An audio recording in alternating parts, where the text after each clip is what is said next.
আমার জীবন থেকে 2টা বছর নষ্ট করে দিছে। আমি কখনো আপনার জন্য শান্তিতে ক্লাস করতে পারিনি, ক্লাস থেকে বের করে নিয়ে আসছো। একটা ছেলেকে 2টা বছর অপেক্ষা করানোর পরে তার হাতে বিয়ের কার্ডটা ধরে দিচ্ছে। এটা ইম্পর্টেন্ট কথা।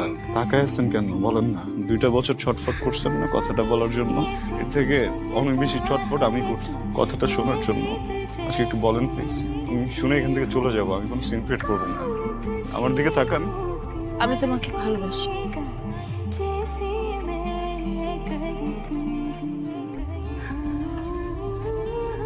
ইম্পর্টেন্ট কথা শুনলা, বুঝলা, এখন চলে যেতেছো। কি কথা বলো না কেন?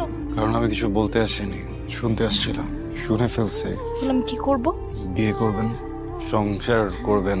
এতগুলা মানুষের সামনে আমি কি বলছি সবাই শুনছে, তারপর আমার বিয়ে হবে তোমার মনে হয়?